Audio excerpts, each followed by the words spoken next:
Okay, we were discussing the rise of the polis, and I was into the subject of the way the Greeks thought about the significance and the function of the polis, which is really critical, I believe, in distinguishing between the polis example of a city-state and other city-states in history. It's the notion of what the function of that state is, I think, that is most striking. I was about to tell you last time about the poet Hesiod, who lived in a little town in Boeotia to the north of Attica. He describes himself as a farmer, and in the Works and Days he talks about the quarrel he had with his brother and how he was mistreated, in his opinion, when his brother bribed the barons, the basileis in his area, and cheated him of his birthright.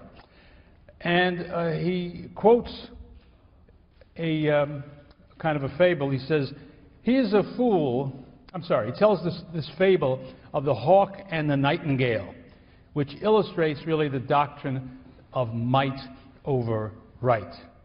And the hawk says, he is a fool who tries to match his strength with the stronger. He will lose the battle, and with the shame will be hurt also. So don't try to fight against stronger people, is what he says. Hesiod says, this is the wrong doctrine. It is better, he says, to go by the path leading to justice. For when justice is outraged, and by the way, justice here is personified in the form of the goddess called Dike. She follows perforce, weeping to the polis and the gatherings of people. She puts a dark mist upon her and brings a curse upon all those who drive her out, who deal in her and twist her in dealing. And he speaks about the word polis more than once in the same general context. He draws a contrast between the men who give just decisions to strangers and to natives, and who do not depart from what is just, and those who practice violence and cruel deeds. In the case of the former, the polis flourishes, and its people prosper. Peace reigns over their land, and Zeus keeps them free of wars. They don't suffer famines or disasters. Their flocks have thick wool. Their wives bear them children. So fruitful is their land that they are spared the evil necessity of traveling on ships. And there you have an interesting point about the Greeks. Hesiod is not alone in saying, for God's sake, try not to take a voyage at sea because your chances of coming back are really bad, which was a reality to a degree. That's a very strange thing, because the Greeks turn out to be an enormously active seafaring people with tremendous fear of the sea. I think that those things are connected. But what about those who don't follow the path of righteousness, of justice, of decay? Zeus orders severe punishments for them. Often, even a whole polis is paid punishment for one bad man. His people are troubled by disasters, plagues, famines. The men die, the women are barren. At another time, Zeus destroys the wide camped army of people, or wrecks their city with its walls or their ships on the open water. Well, one thing that emerges from these lines in Hesiod is that the polis is already there.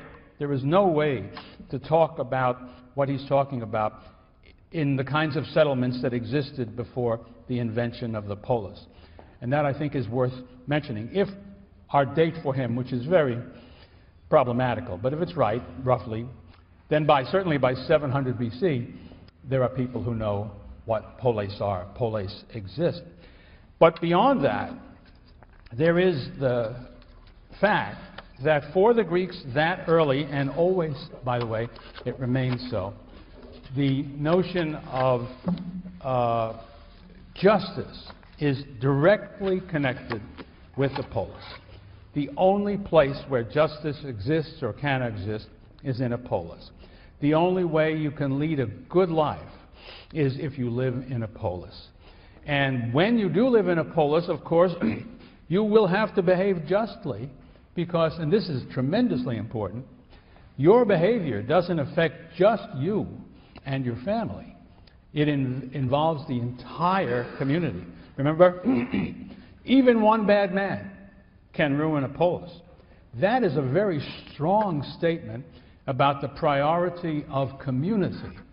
And it's very different from the values that we saw in the Iliad and the Odyssey. You cannot imagine, it seems to me, in the world that Hesiod describes, Achilles or anybody else saying, well, you insulted me and so I'm not going to fight anymore for my polis. That would have been inconceivable in this world. Now, so we're on at this, given this information, we are on to the problem that will be a problem for the Greek polis for the rest of its history, and is really a problem to this very day for all people who live in some sort of a civilized community. How to reconcile the interests and desires and well-being of the individual and his immediate family with those of the community at large. They may seem, and probably might even be said to be, different and antagonistic at some point. And when they are, what should you do? For the Greeks, the answer was pretty clear hereafter. One ought to be interested and to take action in behalf of the polis. And we'll be seeing this kind of argument and people presenting positions about it going on into the future. But the positions, nobody is going to be very comfortable, if comfortable at all. It would be a very oddball position to take for the rest of Greek history. No, the right thing to do is to take care of yourself and the hell with the polis. That's not what you're going to hear. What you're going to hear is to the contrary. A little bit later, when we get to talking about Sparta, you'll see a beautiful example of that in the form of the poems of Tertius, who was a poet in Sparta, whose poetry became so central to their way of thinking and living that they were used as marching songs for the Spartan army as they walked. And they make the same point, but I'll come back to that. Now, here's another document that you want to be aware of that gives you some idea of what the Greeks fairly early thought the polis was for and about, and what the relationship between individual and polis was. In this case, I'm talking about Herodotus, who very early in his history speaks about, tells the story, really, of his visit to Lydia, to the land of the great tyrant Croesus, who is also the richest man in the world. It's not clear that this event ever really took place, but it's really not very important, because what Herodotus is doing is telling how he, I think, and how the Greeks in general viewed the questions at issue. Solon goes to visit Croesus. Croesus asks Solon to tell him who is the happiest, the most fortunate, both of those things contained in the words he uses, that he had ever seen. Solon was now a man of full years. He was a man of greatly respected. He turns out to be one of the 7 sages that the ancient Greeks selected for the wisest men who ever were. So, it would be interesting to know what he thought about that. Of course, Croesus had shown his great wealth already to Solon, and in my view, he put the question this way. Solon, as he looked around at his fabulous wealth and great good fortune, he said, who do you think is the happiest, most fortunate man you ever knew? And you know what the answer was that he expected. Solon answered, Tellus of Athens. I bet you never heard of Tellus of Athens. Neither had Croesus. Neither had anybody else outside of Athens. Croesus was astonished, and he asked Solon, why did he select Tellus? And here's what Herodotus says.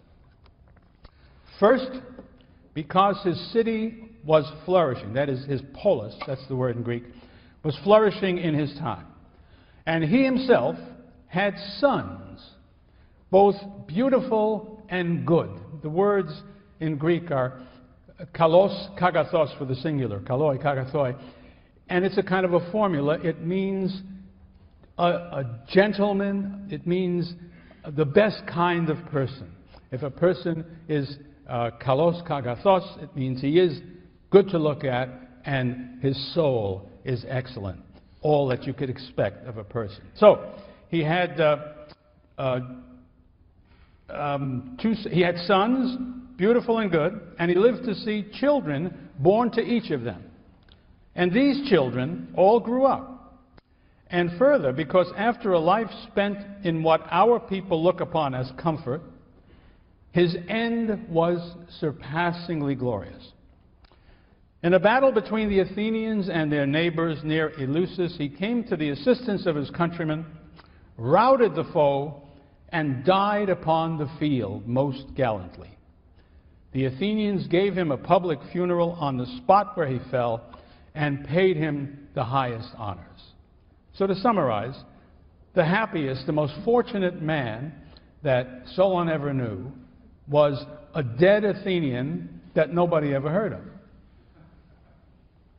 Why? What does this say? Right? We see in this passage something that reveals so much about what the Greek values were, and you'll see how closely they were tied up with the polis and the primacy of the polis in their lives. Well, why are things good? Well, his city, his polis was doing well. A man who is living in a polis not doing well, how can he be happy? There's just no way. Secondly, sons. Now, this has to do with the Greek idea about immortality and mortality. Since the Greeks really didn't believe in personal immortality, how do you find what everybody wants? Immortality. One way is through your family, and it's sons who carry forward the family name, so to speak. So if you have sons and they are healthy and they do well and they have children, that means your name will be carried into the future, your memory will persist, and that is one form of immortality. And then, of course, the greatest form of immortality, and think of it when you compare it with what was the form of immortality available to Achilles and his fellow heroes. You fought for your polis. And when you died fighting nobly for your polis, you will be, and were then, you were honored extraordinarily by that polis. And what everybody knew then was that your memory would last thereafter so long as your polis lasted. And the proof of it is that Herodotus knows that story and is telling it, as will other storytellers. And in fact, it worked. Here we are, talking about Tellus all these many years later, thanks to Herodotus.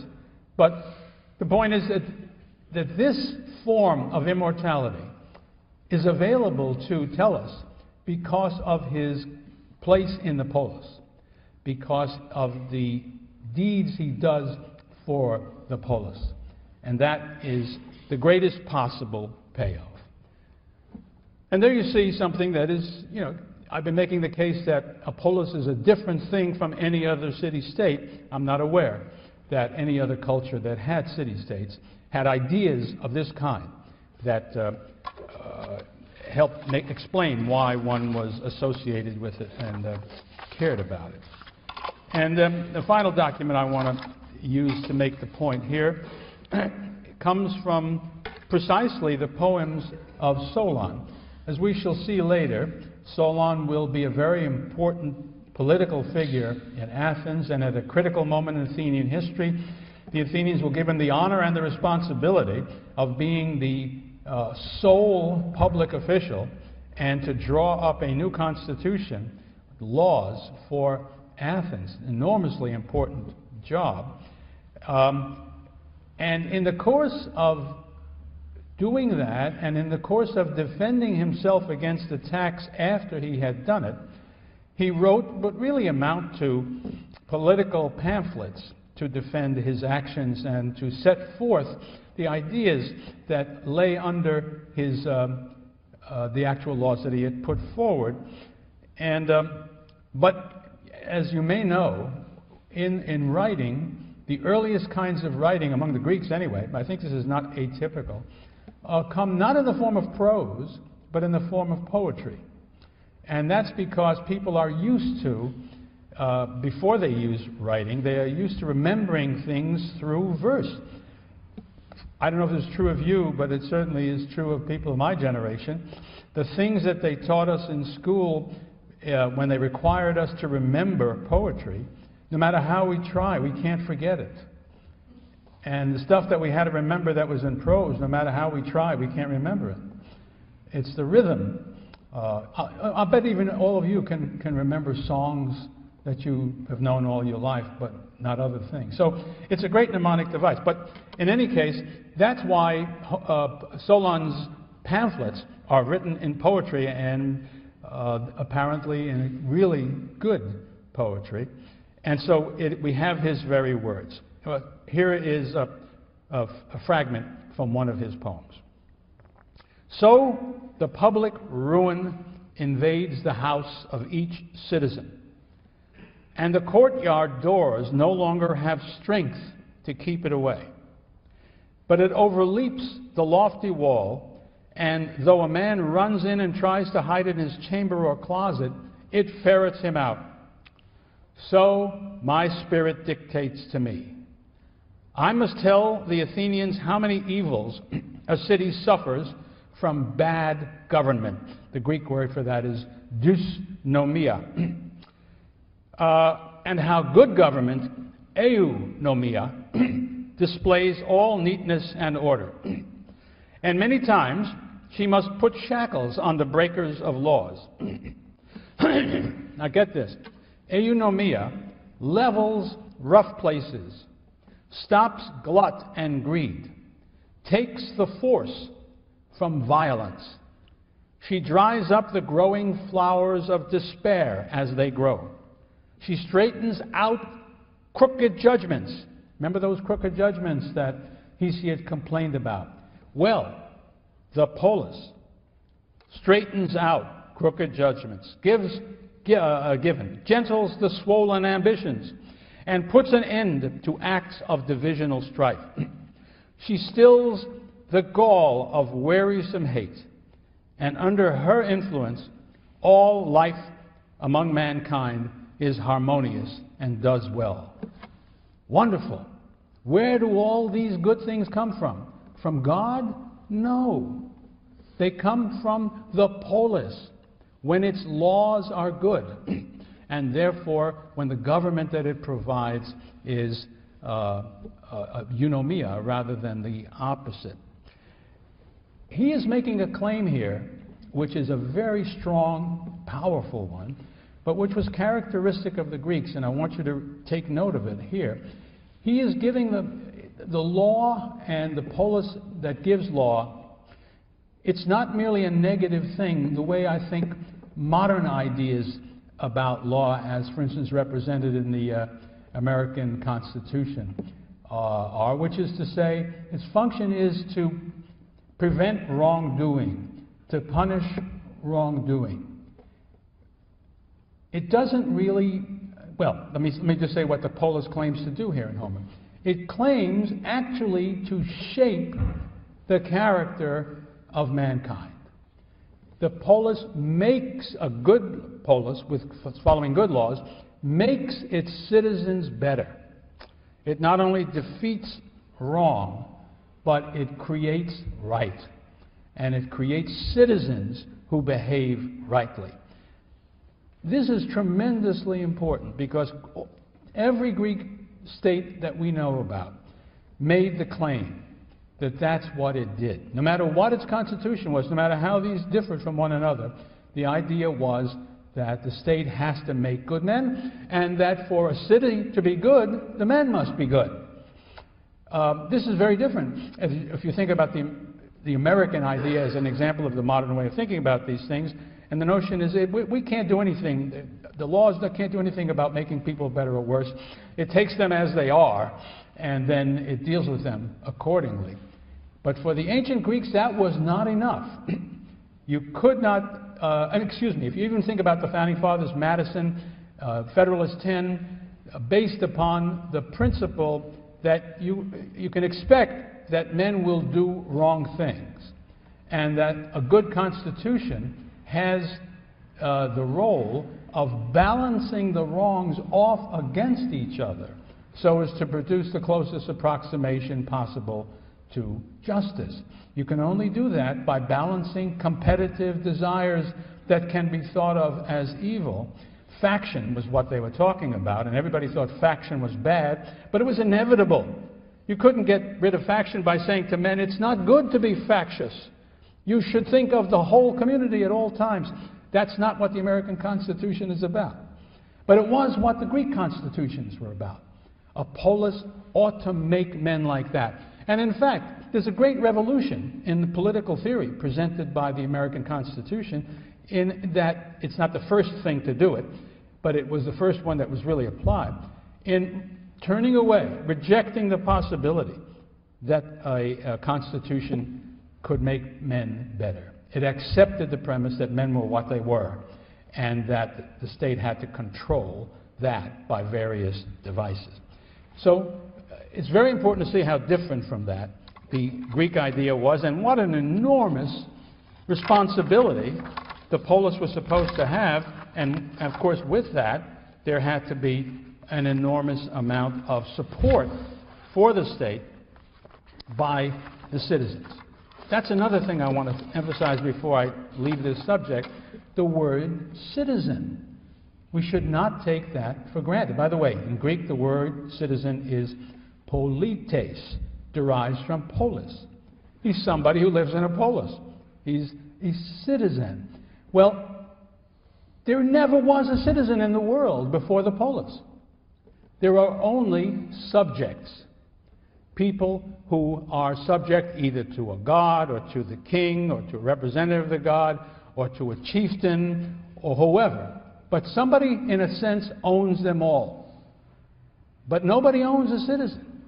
And this is something brand new in the world. And we shall see how it crops up in different forms and how it shapes the course of Greek history. Well, this whole business presents the problem I mentioned a moment ago. All of us have this natural selfishness when we are born. We all seek our own interests, and soon we join up with the family. We want the family's interests up to a point. And how is this fit together with the needs of the community at large? A problem the Greeks always wrestled with.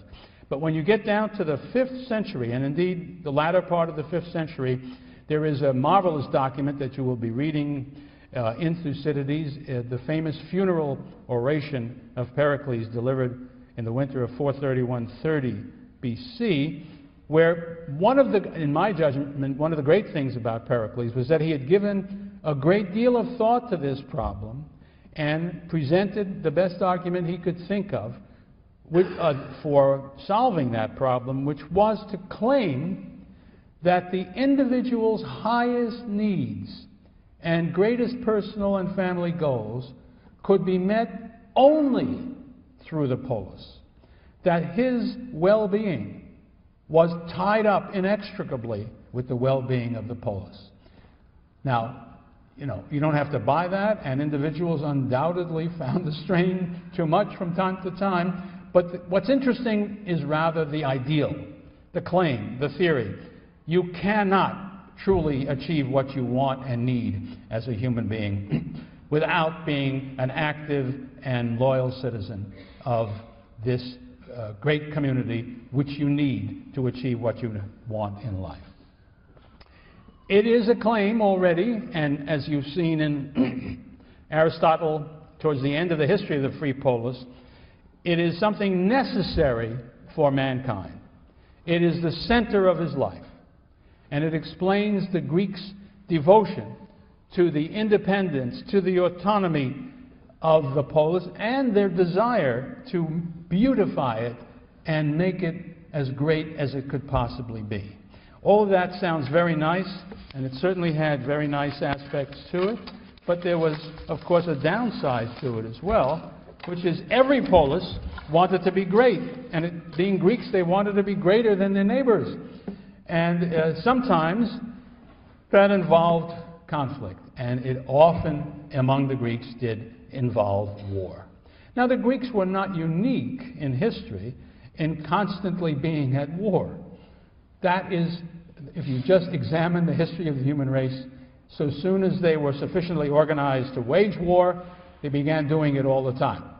But it is true that the life of the Greek world was much more filled with war throughout the history of the polis than other civilizations, because other civilizations, after a time, had one great power that was able to dominate the entire region, Egypt being the best example, so that no longer was war possible.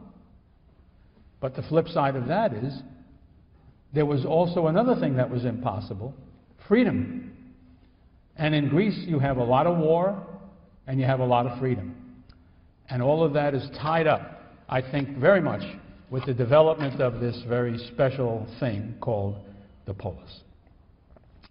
Now, let's take a look at other aspects of the polis, not ideas, but rather how it functioned, how its function developed, and how that helped to shape the characteristics that it showed in its full-blown period, that is to say, the classical period.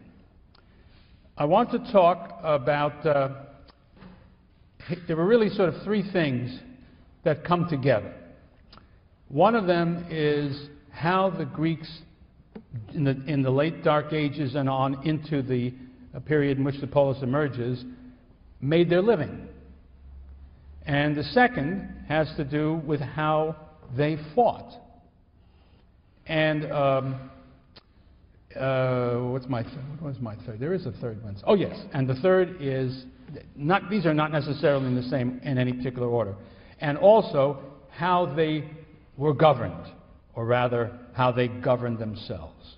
All of these three things, in my judgment, are necessary to understand how the polis came into being, how it came to be what it was, and how it came to fulfill and believe in these ideas that I have just been telling you about. And I should say at once that this is now a very controversial subject. Let me just back up a second. In a way, along the way, I'm attempting to also to answer the question that people always ask me when they understand I'm a historian about Greece and if they have any interest in the subject. And they say, yeah, the Greeks were terrific. They achieved wonderful things. They were a miracle, golden age and all that. But tell me, how did that happen? Why did they do that? Why them and not somebody else? And until I came upon a brilliant solution that another scholar presents to us, all I could do was tell jokes. I remember way before you guys were born, there was a TV show run by Sid Caesar, and one of the characters that repeatedly showed up on this thing was kind of a comic German-Austrian professor of seemingly everything. And then Carl Reiner would interview him on the topic that was allegedly the topic of the day. And on the one I remember best was he was a great aeronautical expert. And here he was landing briefly. He was being interviewed by Carl Reiner, asked him questions, and in his comic German accent, giving silly answers. But finally, Reiner said, well, thank you, Professor, that's all very wonderful. But you know, our audience would really like, it seems like a simple question, but it's awfully hard to understand. How can a great, big, enormous, heavy thing like this airplane get off the ground? And he said, oh, it's a very simple question. It's not difficult to answer. I mean, you know, the wings go and the ailerons and then the motor and the engine, and it's a miracle how it gets up there. And that is the way I used to explain the Greeks, because I had no better idea. I could bumble around about geography and this and that, but nothing. Then there came a great voice from the West. Victor Davis Hanson, who was a professor at Fresno State, California, thought about this, and he brought to it, in addition to extraordinary intelligence and a remarkably good knowledge of Greek and the Greeks, a magical additional element, and that was the fact that he was a farmer. And he was, I think, in the 5th generation that had farmed the same piece of farmland in California, in the Central Valley of California, ever since the 19th century. And that climate, by the way, and that whole scene is very similar to the Mediterranean kind of a climate that the Greek farmers were engaged in. And so that it had potentially, Hanson thought, and I think he was right, proper analogous possibilities.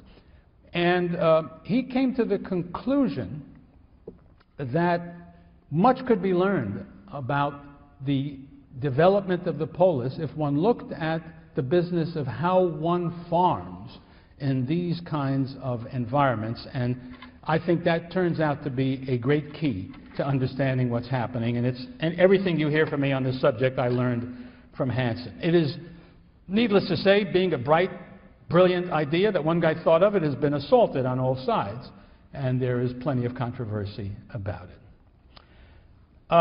You start with the Dark Ages, and there is general agreement, I think, that the population of Greece had become much smaller than it had been in the Mycenaean period, and that from the standpoint of the population it could sustain, it was underpopulated. And if you start with a look at what was the way in which the land was worked for the purposes of feeding the population, it would be okay to take a look at the Homeric poems as some kind of evidence to help us out. And Hanson focused on this, what was really obviously the unit that mattered in the world of Homer, call it the family, but the Greek word is oikos, O-I-K-O-S, and it means household. But it comes to mean the land that the family works, the family itself. And what does it look like?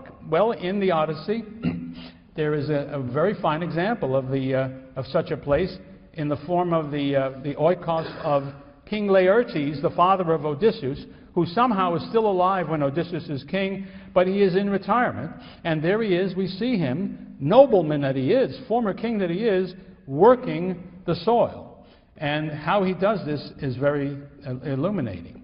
What you have, because he is clearly, according to Hanson, involved in the period after the transition away from an earlier style.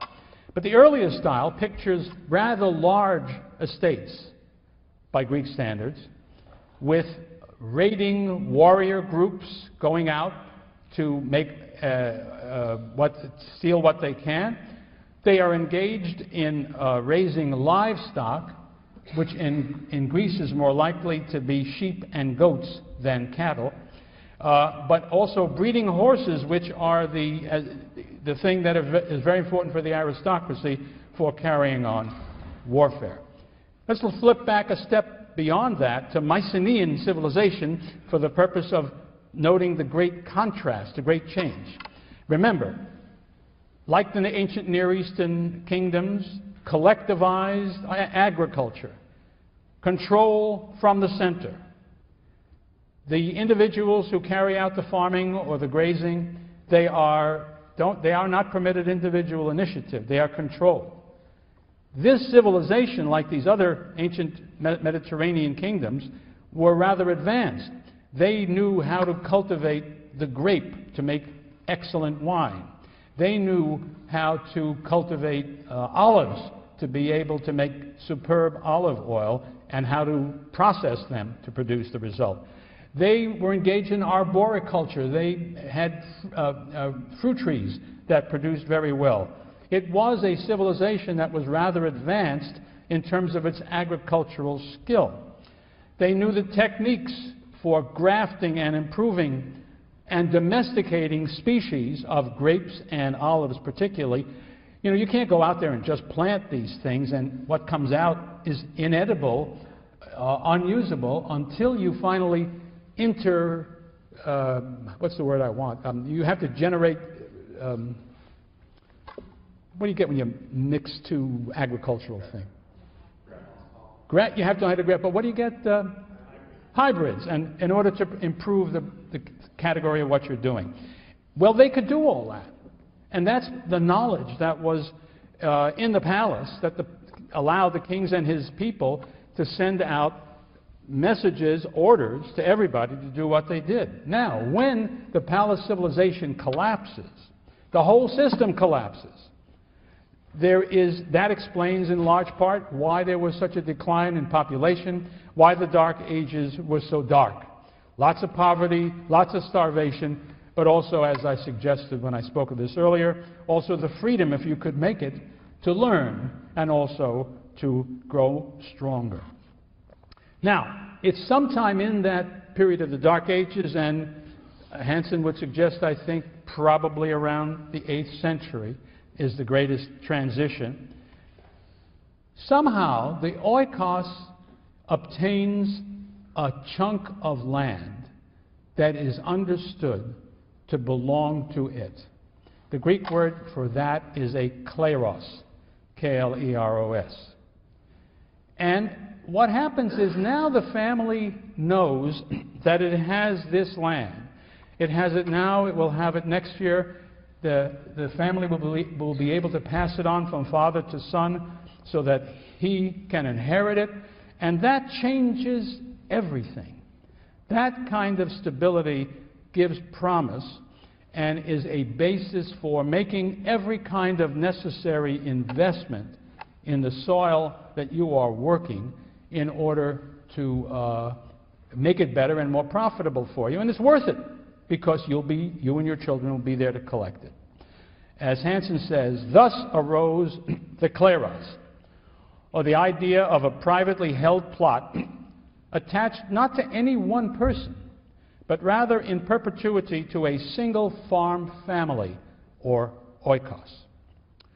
And as Hansen points out, look at the difference between this and previous ways of working the soil. People either rented the land from a large landowner, or they were hired help who got nothing except a salary or a piece of what they did. Serfs who were compelled to work the land, or in some places even slaves. Well, they have no incentive, put aside the question even of capacity, to invest capital for the purpose of improving the size and quality of their crops, their trees, their vines. They would not be willing to take the risk without clear title to the land.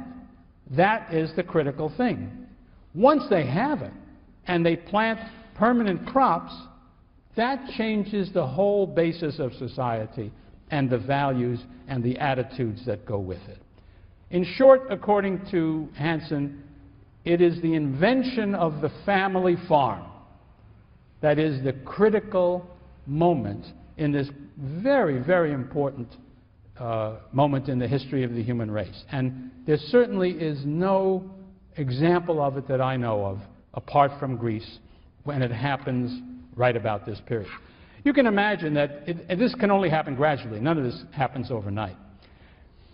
But if you think of the time span about 900 to 700 BC, that is when these changes are taking place. I would have guessed at an increasing pace as you go further down the road. And then what happens is the population grows. And for this, the archaeological evidence is very strong. There are getting to be more and more people living on the land of Greece. What do? One of the problems that produces is the more people you have, up to a point, that's good.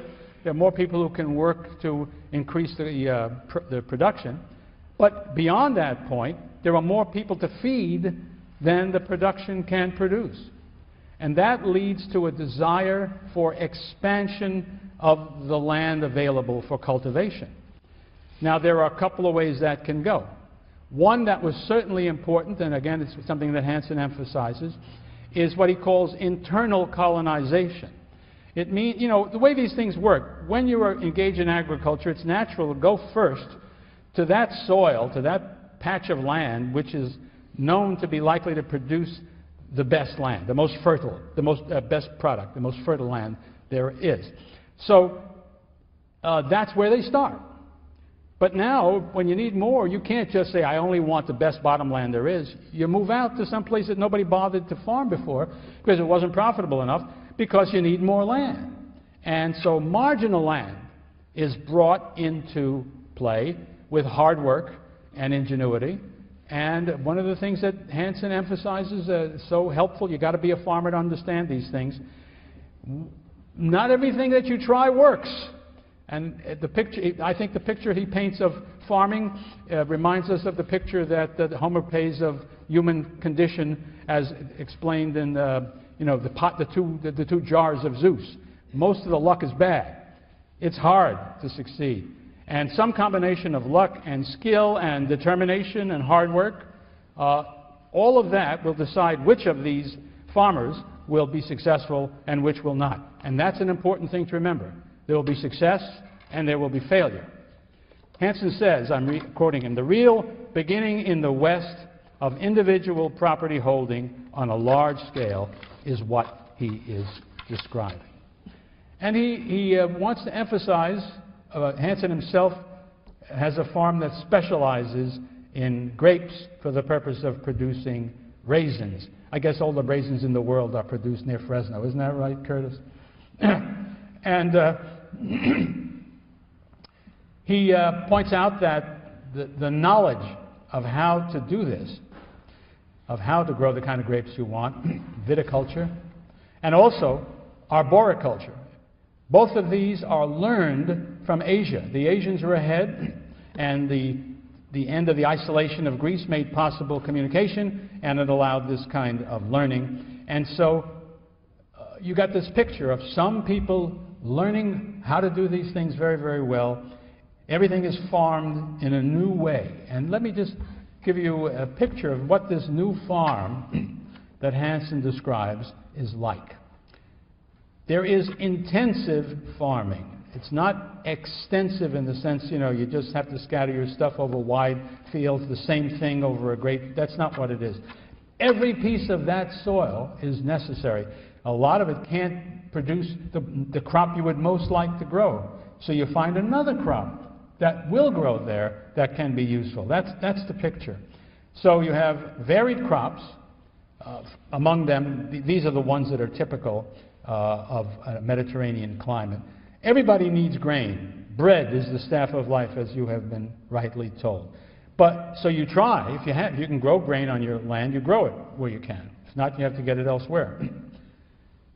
Olives, for the purposes that I mentioned to you the other day. That is a very important one. Vegetables can be grown many times in places where you could never grow wheat or grain. Fruits from the trees. What have I left out, Curtis? Anything? Have we left out anything any of the crops? That's about it. Those are the things that you do. Now observe several things about them. They together will make up everything you need to live. All the food groups are represented there. I have left out meat and fish, of course. Neither of them very common in this part of the world, but meat was common enough because there were sheep and there were goats, even when beef would have been very hard to get. But what you need to understand about the Greeks, they don't eat a lot of meat. Now you might say, how come no fish?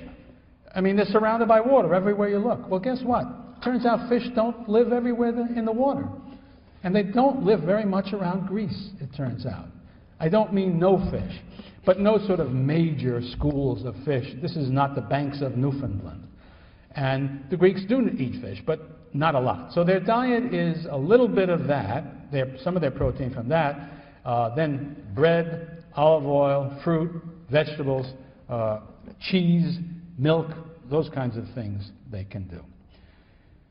Well, now, one of the things farmers in history discovered is that it's very hard to do well as a farmer if all you do is grow the crops, because people normally don't use what you grow in the form in which you grow it. I'm thinking again of grapes and olives. They maybe mostly want olive oil and wine. So what do? Well, if you're a poor farmer, you don't know what else to do. You send it off to a middleman who does the turning of the grapes and the olives into the liquids that are necessary, and he takes a good bit of the profit. But these farmers didn't do that. They acquired the equipment necessary, grape and olive presses, which allowed them to purify and to produce the final product, and that made them more successful than they otherwise would have been. And also, another great thing that you have to be able to do if you're going to succeed as a farmer is you have to have places to store what you produce so that you will have it for next year when you need it. And also, if you have a surplus, and that's a desirable thing to do, you can sell it.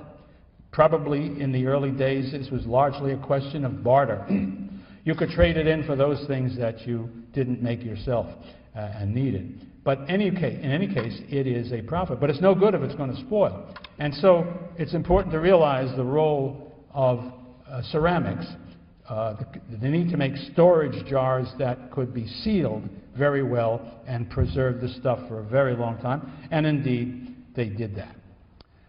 Another thing that you need to understand about these farms, if you're going to grasp their significance for the society that will come, is that they are small, really small. Maybe a typical farm, you might imagine, is maybe 10 acres. That is a very small farm. Some of them, of course, were bigger. There was no regulation about it. But we are talking not about the emergence of an agricultural aristocracy, but we are talking about the emergence of an agricultural community of small family farms. And one of the things that comes with the development of this kind of agriculture as the polis is coming into being is slavery. Now, of course, slavery is as old almost as the human race, and it certainly was already present in the world of Homer. But it looks like in the Dark Ages there were very few slaves around, just because owning slaves is wealth. You can't have slaves without wealth, because you got to feed them. That's the very least. And no matter how wicked a master you are, dead slaves are no good to you. Chances are you had to pay something for them. They are like a machine. If a slave dies, you got to buy a new machine. And while he's alive, you got to feed him. So when you're talking about a very poor society, you're not going to see much slavery. But it is true that as the family farm I've been describing comes into being, a way is found to use slaves in a productive, positive way, positive from the standpoint of profits. And the reason for that is if you are just engaged in a single crop farming, well, you plant it, you take care of it, and then when the time comes, you reap it. What do you do in between? Well, there's not much to do. So you have to feed the slave all year round to work only a small part of the time. That's not very profitable. But Hanson's farm, as I like to think of it, there's work to do all year round, because these different crops need attention at different times, and they need different kinds of attention. And some of them need all kinds of very hard work to keep them going, so that there's plenty of work to be done that is useful and profitable. Therefore, and you will produce enough profit to make it possible, so that these small farms you should imagine as typically having 1 or 2 slaves playing a part in this experience. And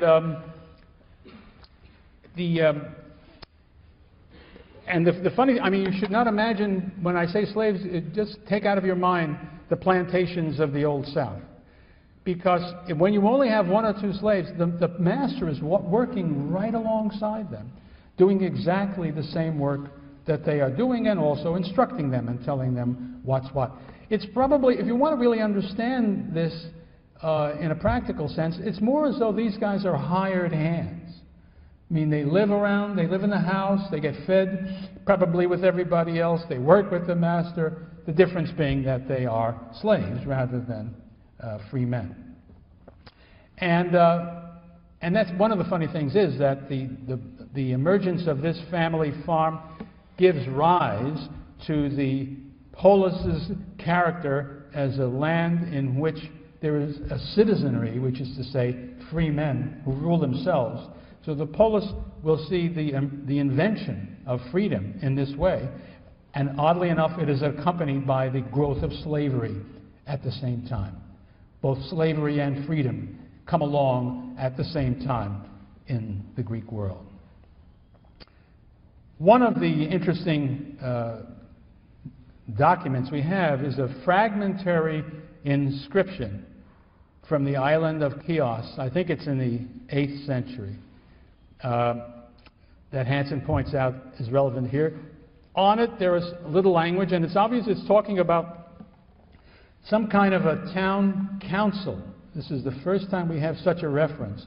The Greek words are boule he demosie. That is, best translation I can come up with is the council for the people. It doesn't mean the council of the people necessarily. That would suggest something democratic. It's probably more oligarchic or aristocratic. But the point is, this is something we haven't heard of ever before. There is clearly some kind of an official group that has some sort of political role to play, which is popular in its character. It's the word demos that's at the root of demosie. And demos means the people, all the people. That's one of its meanings. And I think it's the meaning that's relevant here. And as Hansen points out, only in early Greece did independent agrarians have free title to their land, own slaves, and ultimately, out of this council that I told you about, ultimately came to have control of their own communities. Although the political development came late in the process, it did come. As Hansen says, the new farmer is not just a different kind of farmer, but a different kind of person. He is a citizen in his political role. He is a soldier, but he is a soldier not in the pay or the hire of a king or of an aristocracy. He is a citizen soldier who has participated in the decision that says it is time to go to war, and who will play an active role in making decisions about his state's policy and behavior. He is independent in a way that nobody who was not a king or an aristocrat in the past has ever been. A new kind of man, the backbone of the polis as it emerges. I don't want to overstate this. There is still an aristocracy made up of the old guys, and they don't just disappear, and there will be a long stretch in which there will be some degree of conflict between these new independent farmers and the old established aristocracy, and never does that aristocracy go away. That's old. I'm simply emphasizing what's new in the situation, and it's very new indeed. I might just say a little bit more. Hansen has this marvelous situation in which he's a scholar telling us about these developments in the world of ancient agriculture and farming, but he's also an active farmer and reacting to what happens to farmers today. And he's written a book, a wonderful book called Fields Without Dreams, which is the story of modern farming in America, but it's also true of all of Western Europe, which is to do pretty much with the abolition of farmers. And I just don't think it's right for me to pass without mentioning the significance of this. Nobody knows anything about it. What percentage of Americans do you think worked on farms at the end of the 19th century? 20? 60? You better believe it's at 60, 70. And the further back you go in American history, the closer to 90 and 95% it gets. That's the history of the world. The whole human race has spent the bulk of its time farming. What percentage of Americans are engaged in farming today? Well, the figure I saw last was a number too small to be mentioned. I mean to say you just can't really say how much it is. But all right, 2%. Does anybody know a farmer? How? How come? Just by accident. Still farming? God bless him. Is his son farming? No kidding. Where is this? Fantastic. That's a marvelous thing. Please give him my greetings. But it's kind of a miracle. I don't know any farmers. Oh yeah, I know Hanson, but if I didn't know him, I wouldn't know any farmers. So now, I don't want to go too deeply into this. If you're interested in this subject, get hold of his book. But I think it's real. What is inescapable is farmers are a sociological category of people, different from non-farmers in all kinds of critical ways. And it is just an example of how this whole business has disappeared. Nobody even thinks about it anymore. If you were to say to me, what do you think is the most important thing, however you define thing, that has changed the character of life in the United States in the 20th century? I would say the disappearance of farmers. There are so many ways in which that has changed the world. But I can't do justice to it, but Hanson does. So if you want to read Fields Without Dreams, you can ponder the significance of this great change. Now, I've talked to you essentially about the economic aspect of this phenomenon, and I'd like to turn next. Give me a second here. I just want to find out where I am in this.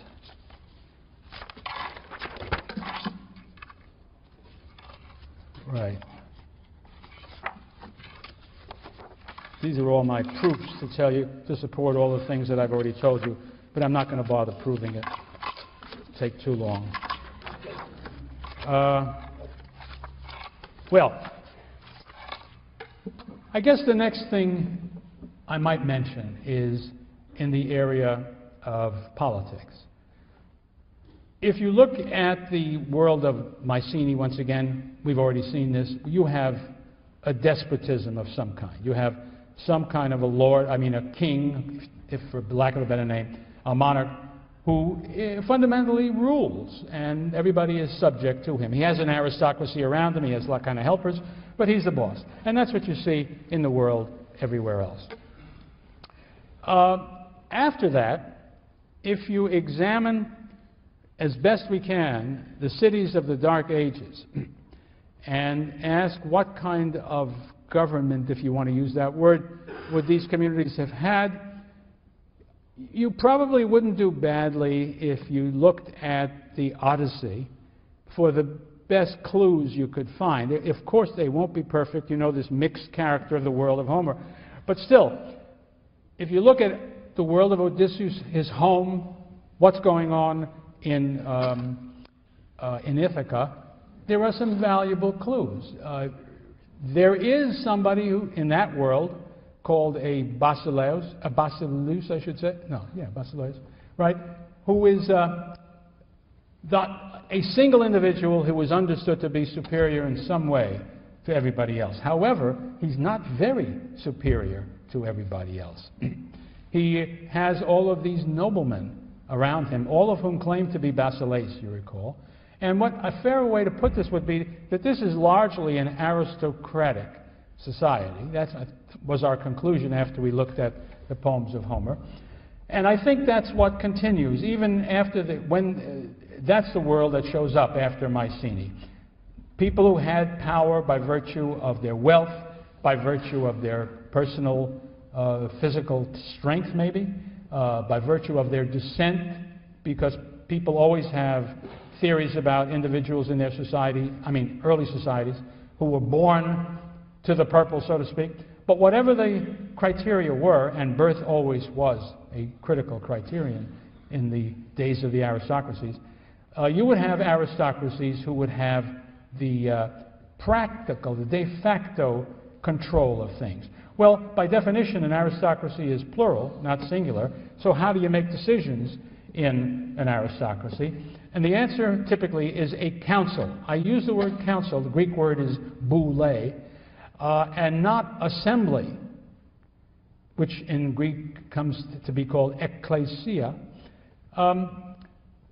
because an ecclesia is understood to be a gathering of the entire adult male population. And the boule is understood to be not a gathering of the whole, but rather a smaller group who has some degree of authority. And I would have suggested that in the earliest days, they had all the authority that mattered.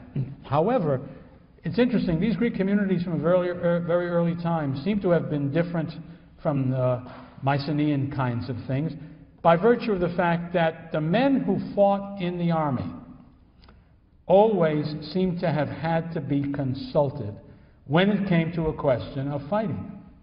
And so you always had an assembly, even in aristocratic states. But decisions in general were made by aristocrats. Moreover, the law was interpreted, spoken, and to the degree it had to be, enforced by the aristocrats working through a council in their community. And these councils might have been elective from within the aristocracy, or they could have been simply the whole aristocracy, depending really on the size of the community, because you can't have a council functioning to any useful purpose if it gets to be too big. It just becomes something else. That's where you start. That's the Dark Ages. Now, what we shall see as the polis grows and develops, and as these changes in the economic situation that I've described are happening, is that these successful farmers, who will, as I will be telling you next time, who also will be the fighting men who fight for their polis as infantrymen when the infantry becomes the critically important part of the army. These men, the combination of their independence, their wealth, when I say wealth, I don't mean great wealth, but the fact that they do have wealth, that they amount to something, and their role as soldiers, makes them demand a larger voice in the government of the state, in the decisions that affect them so closely.